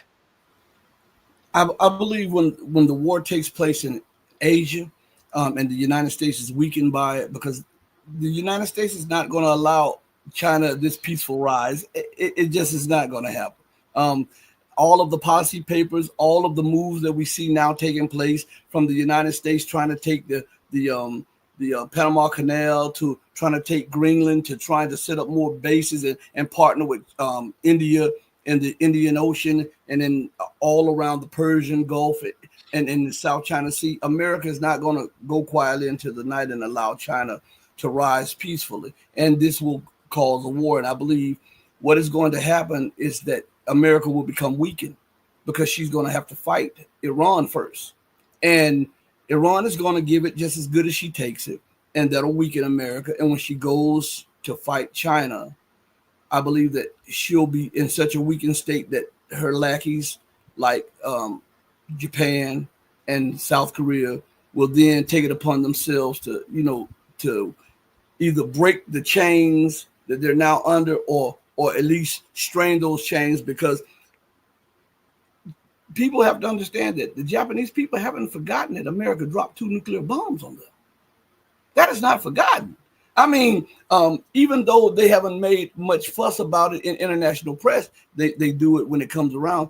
These people have not forgotten that. What did America say? Never forget 9/11. Never forget this. These other nations haven't forgotten what has been done to them either. They're just not in a position to yell at the top of their lungs and let everybody know, hey, we were wrong by this nation, because they are still subjected to that nation. But once the chains are broken by this war in Asia, I believe you'll see more Asian nations speaking more freely, and more of them siding with Asia for Asia and trade in Asia. And I think America sees that. I think she sees the writing on the wall, and that's why she's willing to play ping pong with Taiwan and with the Philippines, and sacrifice these nations to try to keep her hegemony and to prevent this from happening. Yes, and I know a lot of Japanese people who are not okay with being U.S. puppets, and they're not okay with the U.S. military. This was part of my wake up. I was in the U.S. Marine Corps. I asked to go to Japan. I wanted to go overseas, which just that alone, you're like, why does the U.S. have military bases overseas? But, again, I was young and dumb, and I didn't know any better. I went over to Japan, and I saw with my own eyes, and I saw how great these people were. And I saw what the U.S. military was doing, despite claiming they're allies and we're there to protect them. But we were preying on them. We were dominating them. We were treating them horrible. And we went out of our way to do horrible things to them, to show them, who is the boss. And that didn't sit well for me. That's not what I signed up for, even as blind and as young and dumb as I was. And talking to the Japanese people, seeing how angry and upset some of them were. Some of them are brainwashed, some of them are not. And it really was key to me waking up. That's how it all started. And so I'm sure there's people in South Korea who don't want the U.S. military there. There are protests in both countries all the time against U.S. military presence there. There's also a huge push by the U.S. and their puppet regimes in both of these countries to try to brainwash people and smooth it over and normalize it. But as you say, Rasheed, the U.S. dropped not 1, but 2 atomic bombs on Japan. They wiped out 2 cities. So how could anyone forget that? No matter how hard you try to reframe history. I think we answered this question. Will empire choose to destroy an earth it can't rule? I think so, yes. That's basically what they're doing. They can't have these countries, so they destroy them. They couldn't have Syria, so they destroyed it. They couldn't have Libya, they destroyed it. These countries are still destroyed to this day. They couldn't control what was going on in Iraq, so they invaded, occupied, and destroyed it. It's still a wreck even to this day. And that is the threat the U.S. hangs over the head of everyone else. This is why China doesn't want to go to war with the U.S. Russia doesn't want to go to direct war with the U.S. because they know what will happen. Look what's happening in Ukraine right now. For China regarding Taiwan, that is part of China. They don't want to turn Taiwan into another Ukraine if they can help it. If they have to suffer indignation and humiliation by the U.S. in the short term to ensure a peaceful transition in Taiwan from the politically captured client regime to reunification, full reunification, then they will. And that's what makes China different than the United States. Everyone always says China is just going to be like the US, but even worse. They've already demonstrated this the first country in human history to become a global power without firing a single shot. This has all happened during this 21st century. China in the 21st century has not fired a single shot at anyone else ever in any conflict. People will say, well, there was this time in the 70s. That was last century. I'm talking about this century. The rise of China started, I would say, like around the early 2000s. This really started to gain momentum. And then it really began rising up and taking its place as a superpower. It did that without firing a single shot. And you could argue that its incursion into Vietnam, which was a U.S. proxy war and everything was screwed up in the region, that was an anomaly, because other than that, what else has China done? What other conflict had they participated in? So no, China's not going to be like the U.S. They've already demonstrated that they are not like the United States. Let's see what else. And once more with that, Brian, to show that China is not going to be like the United States is look at what they did in a short period of time. They moved 850 million people from poverty to the middle class. That is to move all of Europe and the population of the United States from being poor to middle class. That's unheard of. And the Belt and Road Initiative is all about building infrastructure to raise up other countries. So they're not coming in like the IMF and just preying on them with finance. They're actually building physical infrastructure they will own. Of course, they're like, oh, it's debt. They're going to pay it back. Of course, you build something, you have to pay for it, right? And yes, there will be debt, but you have a physical asset that is actually benefiting your whole country, your population, your economy. In the long run, it makes sense. This is how China itself lifted all of those people out of poverty. And now they're doing this with the rest of the world. So they're leveling the playing field with their partners, which is something the US and Europe never did. They did the exact opposite. They always maintained domination over all of the other countries they interacted with on purpose. They denied them technology. They did not transfer technology willingly to these countries. This is why they're so upset with China. And they're saying, you stole our IP, you took all of our ideas. You know, they were building all of your stuff, and now they're building their own stuff, and they're doing it better than you ever did, and better and in greater quantities, quality, everything. And now you're upset because this is the horse getting out of the barn. These are people that were supposed to forever be subordinated to the collective West, and now they're on their way to surpassing the collective West. That's their worst nightmare. You know, a supremacist's worst nightmare is the people they think they're superior to demonstrating otherwise. How about this one? Please, your comments on under the radar deals with Brits to undercut Trump on mineral deal as per Alex Craner. Well, I don't know what Alex Craner has said about the mineral deal. The mineral deal is nuts. People who are talking about Trump and this mineral deal with Ukraine, like in any other way than this is completely insane.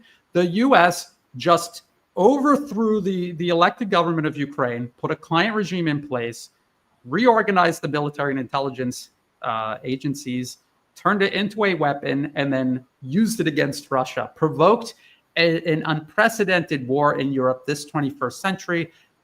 Thousands and thousands of people are dying. The whole country, Ukraine, is being destroyed. Its economy, its infrastructure being absolutely devastated. Millions leaving the country, people dying in the country. And then Trump comes along, he says, you guys have to agree to whatever we tell you to do. And in exchange, you have to give us all your. So what they did was they went to someone else's house, burned it to the ground. And then there's like putting a gun to the owner's head and saying, let's go through and see if anything survived. And if it survived, put it in this bag for me. That is the mineral deal. It's insane. You're adding robbery on top of arson of an entire nation. And people are talking about the Trump mineral deal like it's in any other way than that. I mean, they've lost touch with reality. So like undercutting Trump on a mineral deal, the mineral deal is insane. But no, I don't think the Brits are undercutting the U.S. on anything. Does anyone remember the British Minister of Defense, or whatever they're called in the UK, literally came to the table and to Pete Hegseth, the U.S. Secretary of Defense, and he's like, yes, February 12th, you told us to do A, B, and C with our military and our funding and our supporting Ukraine. And not only are we going to do it, but we're going to do even more than you told us to do. So, I mean, come on. The Europe has been politically captured by the U.S. to the point where even big corporations in Europe that are not part of the Wall Street, Washington blob are being told to be quiet and subordinate themselves to that blob. And so no, there's no undercutting going on. As Rasheed said, this is the theater. This is all theater. It's a head fake. It's meant to make some kind of excuse why Trump's peace deal isn't working, other than the real reason it's not working, because there was no real peace deal to begin with. There was no intention for peace. This is a freeze deal, not a peace deal. I hope that catches on. Freeze deal instead of peace deal. You guys can all use that one. Let's see. Could you address the recent news from Russia? Okay, so yes, we did this already earlier. No, I constantly said that I didn't see any evidence of this. Russia is now claiming that this was happening, but Ukraine failed to provide any actual compelling evidence that this was happening. So it kind of makes you wonder. There's a lot of questions raised by this. What role were they actually playing? I think we'll have to wait in the days and weeks, maybe even months or longer to come, what role North Korean troops actually played. And maybe they weren't right up on the front line or whatever, and that's why Ukraine didn't have more evidence of them being involved, or maybe it was something else. I don't know. But if we did talk about that, I guess we're talking about a little bit more now. Okay, one more question. By employing a turbocharged Belt and Road Initiative win-win cooperative development strategy, why doesn't China turn Iran into an unsinkable aircraft carrier in the Middle East? Well, Iran has a lot of, people don't understand, Iran has a lot of problems. They've been targeted by the U.S. for decades. They've been undermined for decades by the U.S. There are militant groups inside Iran killing police and military all the time. There's terrorist groups operating along the edges of Iranian territory. There are militants in Baluchistan, Pakistan, that the U.S. backs to kill people on both sides of the border, including targeting the Belt and Road Initiative in Pakistan that goes through Baluchistan. They have political subversion, economic sanctions. And so for China to come in and do anything, you need stability. And the U.S. is denying Iran stability. So this is how the U.S. has been able to keep this so precarious. Just like we always say, they don't have a plan to actually build something different. Their plan is to just destroy everything, keep everybody off balance, to keep constant chaos. They can't compete with China and Russia and Iran and multipolarism. They can't. It's impossible. It will never happen. But what they can do is prevent multipolarism from succeeding by constantly hitting it in the kneecap and trying to keep it on the ground, kick it while it's down on the ground, keep it from getting back up.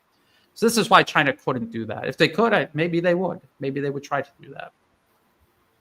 Rasheed, look at what has happened with North Korea. They were able to, and they did. So now North Korea is more or less unassailable, not nearly a precarious position as Iran is. Rasheed,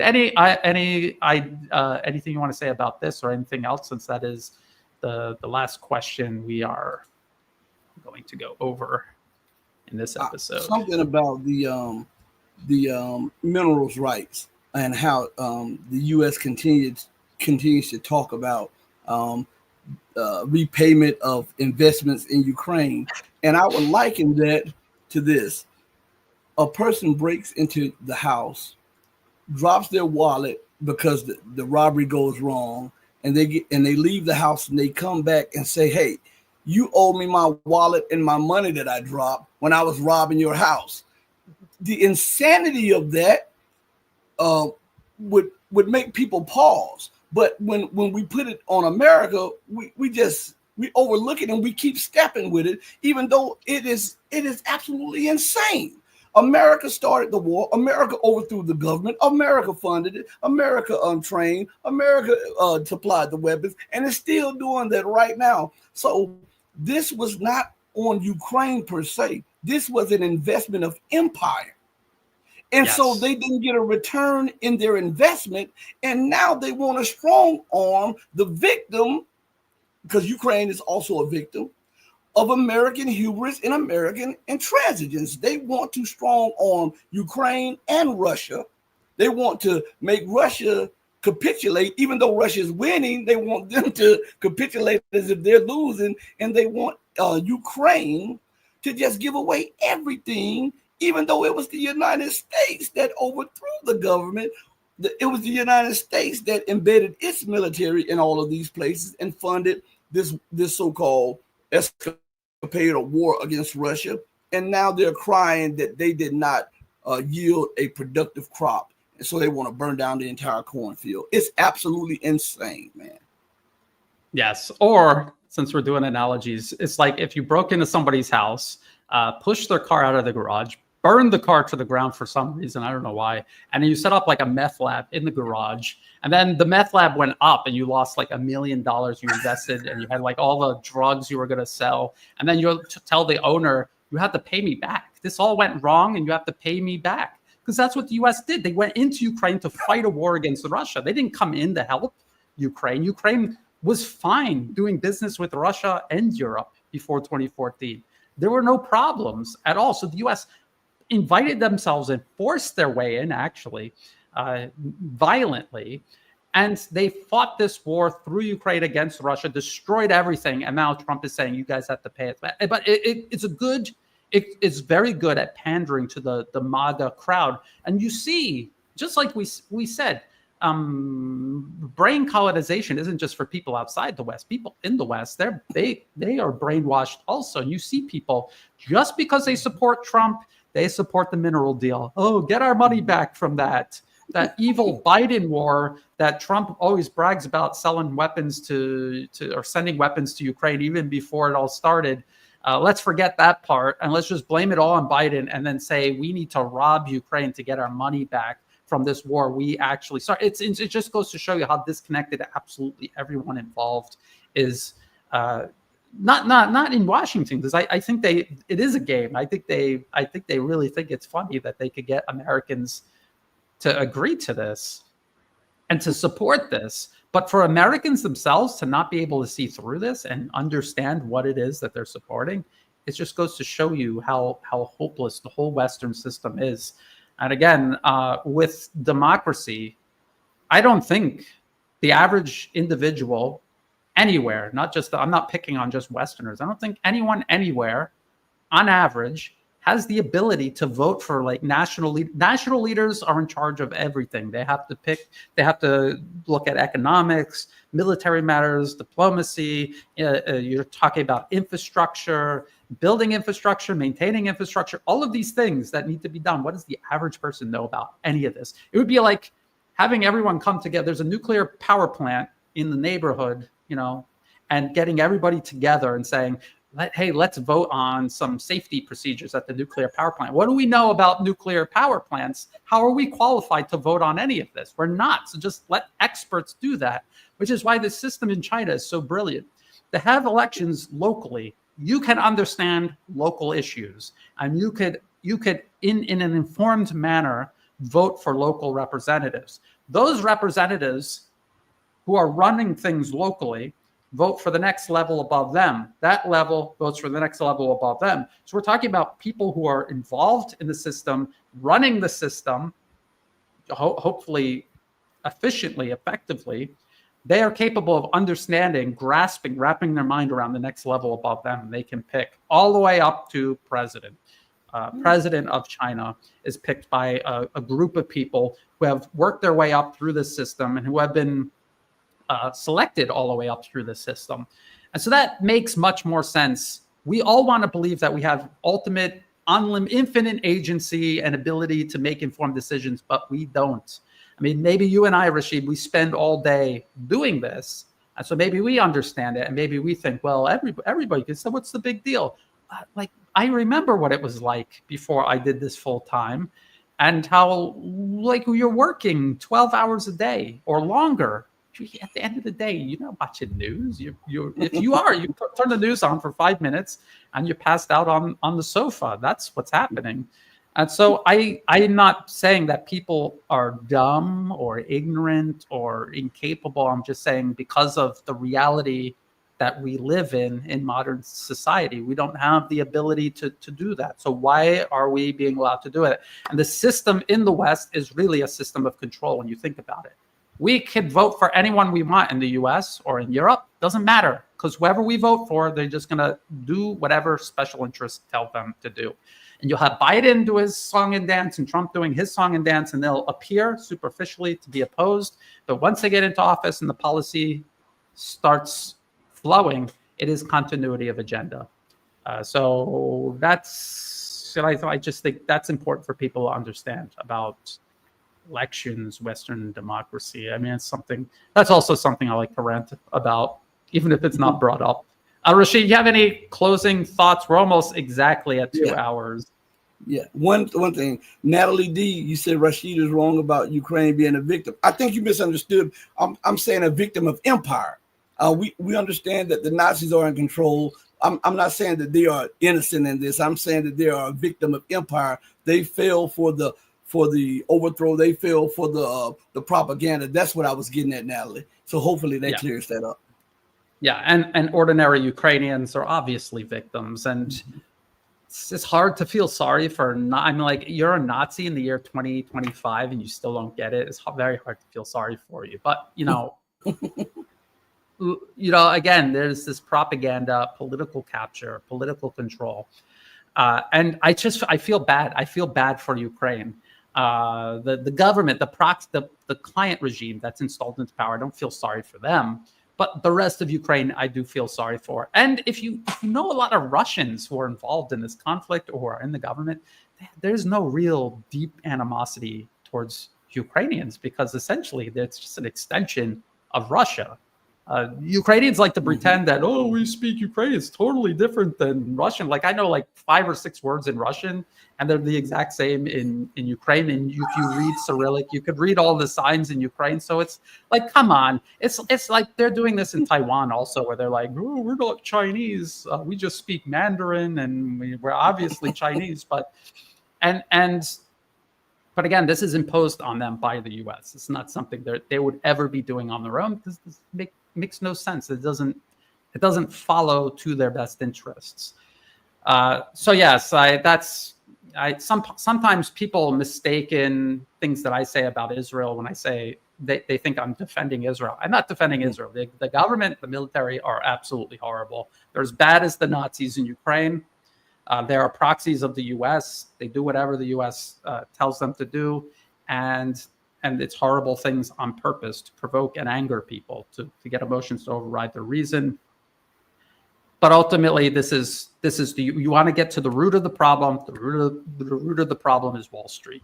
Okay, so we could fight all day against the Ukrainians and the Israelis, but if we don't understand there's someone behind that needs to be dealt with, that's all you're pulling weeds that are just going to keep popping up. You got to get to the root of the problem. All right. I want to thank you, Rasheed, for joining me. It's so much easier to do this with a co-host or some guests. And I'm sure the comment section will agree. You do excellent commentary, have a lot of great insight. I know I always learn something when you come on. I want to thank everyone who tuned in live, and also people who are tuning in afterwards.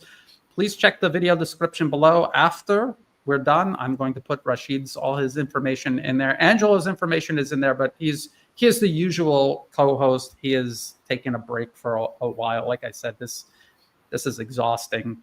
Yes, you need a break every once in a while. So hopefully he'll be back soon. And until then, bye for now.